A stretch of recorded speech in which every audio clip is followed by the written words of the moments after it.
Thank you for organising this. Wonderful. If I may, just before we get to Childsmile, I'd just like to underline something I'm sure you already know, but obviously the authorities in England don't know or don't want to know. And this occurred the day after our conference in DC, where Stephen and Anna were there, and Stephen spoke a great talk on his thyroid work.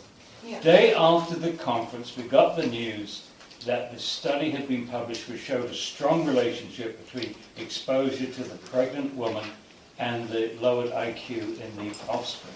Now, it's not so much the study as so much as who did the study. It was financed by the NIH, National Institute of Health, National Institute of Environmental Health Sciences, and the EPA. A government-funded study. A study done by people who had done 50 papers in this area. 50 papers. And they were drawn from many universities. Toronto, Indiana, Harvard, Mount Sinai, Mexico. So very, very good study. A 12-year study, multi-million-dollar study. And so this is a watershed moment for us, because hitherto, when we've talked about neurotoxicity, fluoride being neurotoxic, we have cited animal studies and studies from largely China and India. And the other side have always had a way of dismissing these studies, either because there were weaknesses or the concentrations were higher. None of these arguments actually held much water when you looked at the science carefully. But now they have nothing. They have no excuses now, or no reason to ignore the fact that fluoride is neurotoxic. And who on earth would countenance the deliberate addition of a neurotoxic substance to the drinking water? It's absolutely absurd. We've now entered officially the era of absurdity as far as public health is concerned.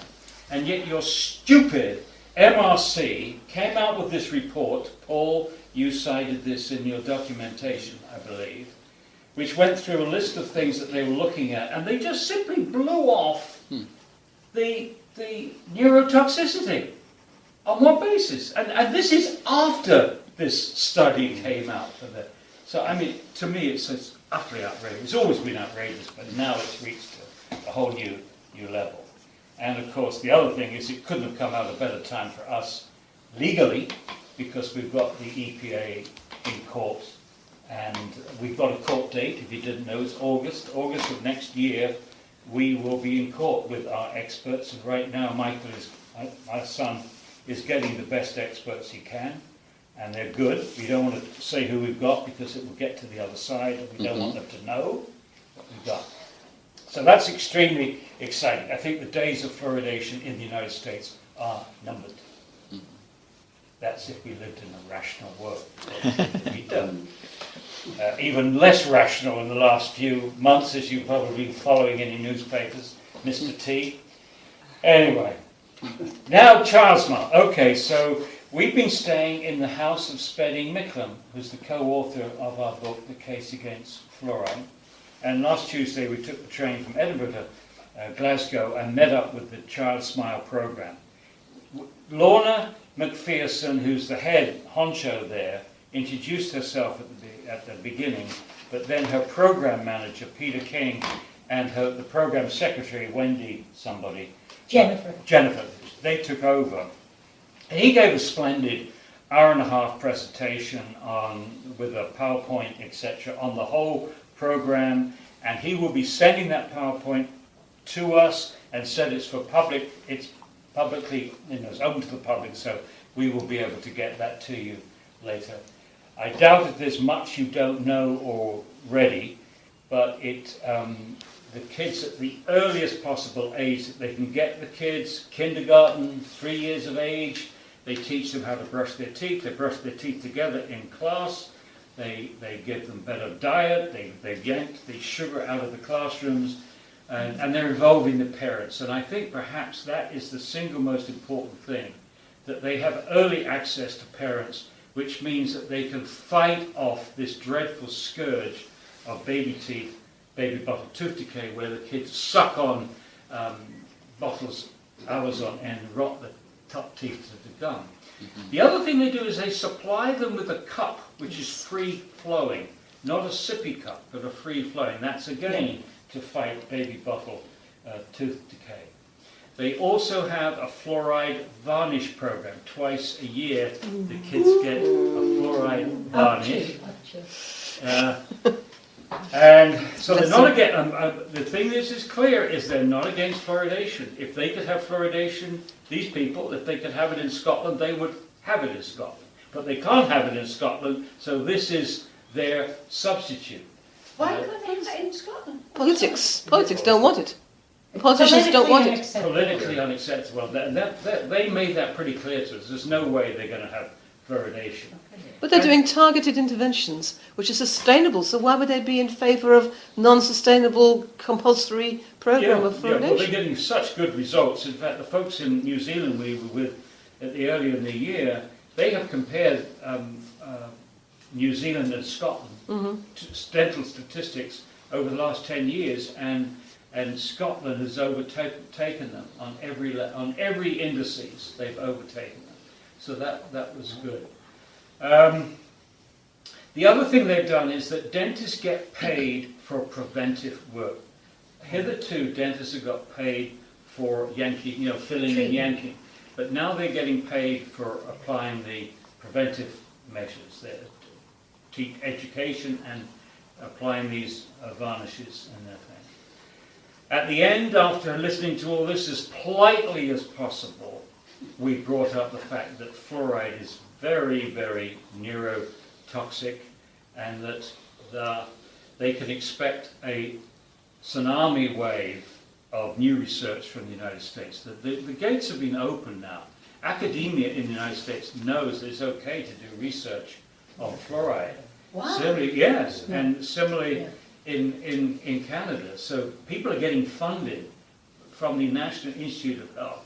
And this all goes back to the 2000... When did it change? Because that wasn't the case. Well, it goes back to the 2006 National Research Council report, yes, where the people that did that report, including the chairman, Doole, who is the editor of the writer of the largest book on toxicology in the United States, a friend of industry, but nevertheless, were shocked at how poor the science had been on the toxicity of fluoride. yes. And in their report, they recommended studies should be done on all kinds of things, including neurotoxicity.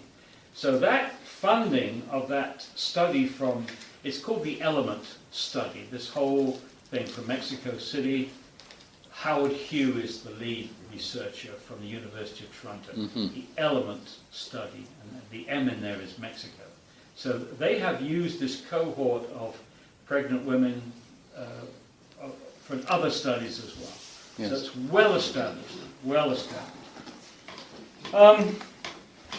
So we were trying to warn them as politely as we can to be thinking in terms of what they would do if somewhere along the line people said even the small amounts of fluoride that children swallow from a varnish, which according to people who've done the calculations is smaller than the amount that they get from toothpaste. So the real issue here is brushing with fluoridated toothpaste. By the way, they have pushed the level up to 1,450 parts per million. For a child.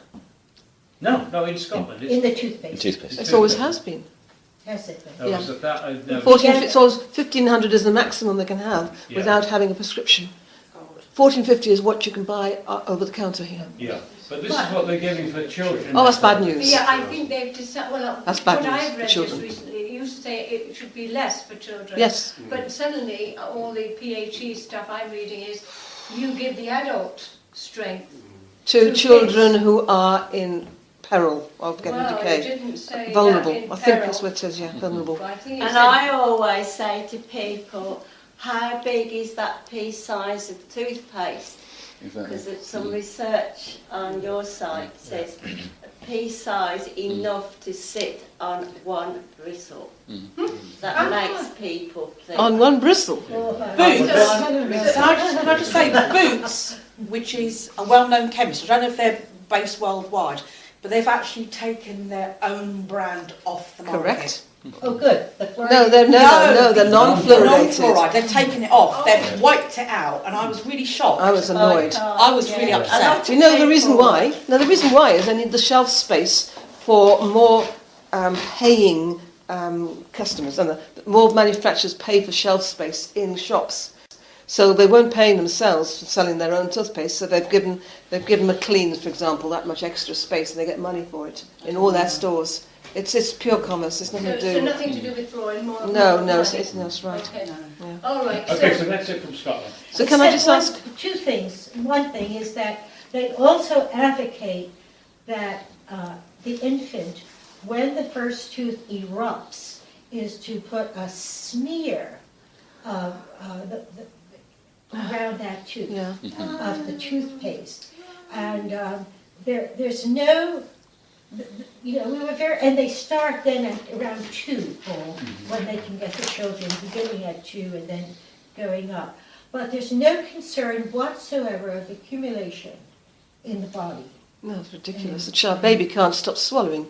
That's his instinct to swallow everything. It goes in its mouth, including beads and things like that. So, Bad news. I've got some questions. That creates sensitivity in the gums, and then they got a lifetime of gingivitis. Because I had that for about probably 40 years, gingivitis, Bad news. until I stopped using fluoridated toothpaste. they have a terrific confidence in it. But at least it's having effects and keeping fluoridation away, but it's still a bad intervention when it comes to the varnish and the let's wipe the baby's first tooth with fluoride. And the last thing I wanted to mention was this. They had a very fine graph of the year that they began in earnest, which was like maybe 2009, when they had all the elements together.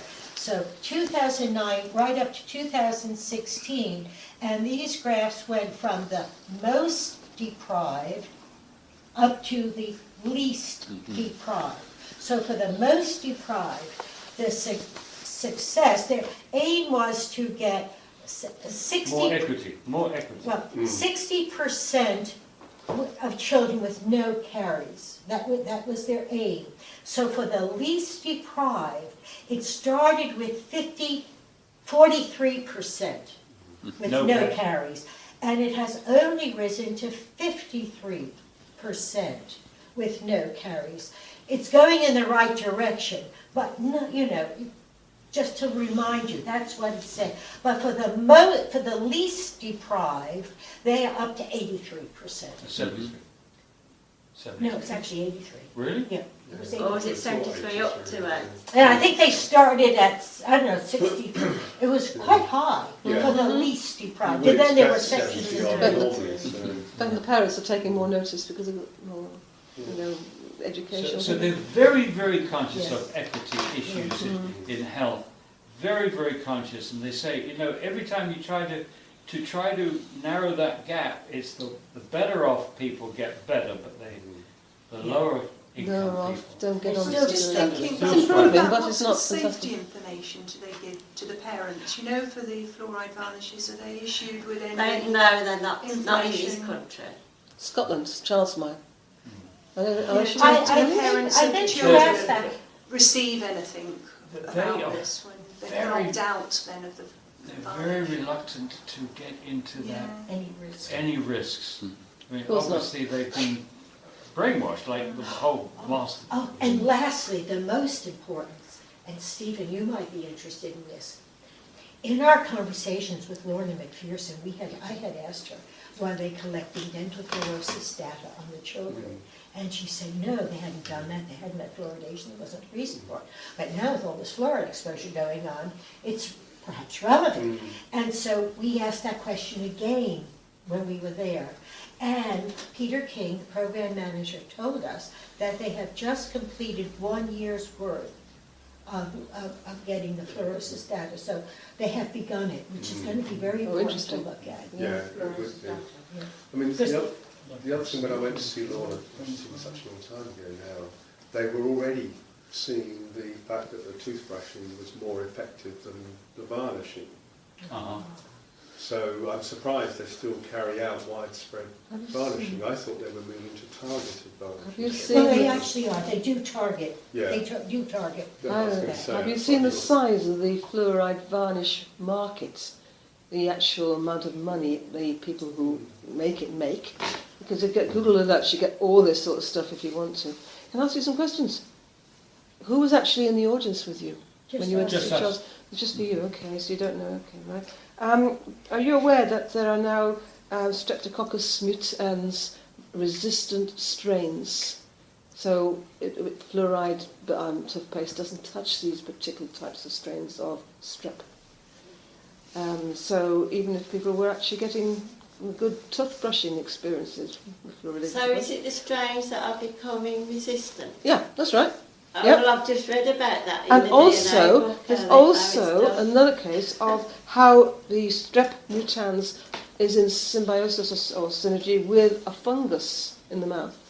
And that makes it even more difficult to actually stop decay with fluoridated toothpaste. They're now talking about treating that sort of problem with chlorhexidine, which is something you can get over the counter, I think. It's a mouthwash. And it's a very efficient antibacterial, anti-fungicide thing. But the trouble is, if our dental health authorities don't realise these two factors, the resistant strains and the symbiosis with a fungus, then they're never going to reduce decay from water fluoridation or even from fluoridated toothpaste. Well, they're getting a good shot at it. I mean, they had the little ones brushing their teeth, and it's very encouraging. It's certain families who have got these resistant strains and this symbiosis with the fungus and the bacteria. And it could be that those are the people who are very resistant to, are the ones who actually have, baby bottle decay, rampant, called early childhood caries these days. Maybe nothing can be done for those children because it's rampant in those particular families. And when we have familial kissing, the sibling kissing the baby on the mouth, you're going to transfer the resistant bacteria and the fungi with the bacteria. You can't use chlorhexidine long term. No, you can't. So I think it has to be under supervision. And not even that, because it does cause mutations of the bacteria, and there's been a few studies just come out recently where people using it, it causes long-term gingival tissue changes. Right, okay, so that's not the answer. You could use it as, if you like, a quick hit for an acute, but you can't use it for a long-term chronic. No, okay. So you can't just grab a family and say, right, mouthwash of this stuff once a week or something like that? It actually makes the problem worse after a while, Does because it? the bugs soon get attuned to it. Right, okay, thanks. Yeah, even worse. My concern, sorry. My concern is, how are you going to target the families that are in poverty? I mean, when my parents came over here, they didn't have the first language as English. So I went through the phase of that treatment, and we were given disclosure tablets to take home. And we were like swallowing everything, because my parents don't speak English. That's right. So we took the tablets home and we were given bundles of tablets to take home. And the whole family was going through these bundles of tablets. Oh, what they and we were regularly given the... I got that plaque, not plaque thing, the treatment. Oh, yeah. That was given to me regularly. The pink ones. Yeah, disclosure. Yeah, the disclosure tablets, but the sealant. The sealant, yes, that was given to me regularly. It was given to all of us regularly. Now, my parents wouldn't have known to question that. No. So how do we, how are we going to go about targeting the ones that don't Well, have these consent days- issues, putting fluoride on. I'm sure there needs to be consent issues here. No. I mean, if a mum goes to the dentist with a little child, Yes. the dentist whips out the fluoride varnish without asking permission. Yeah.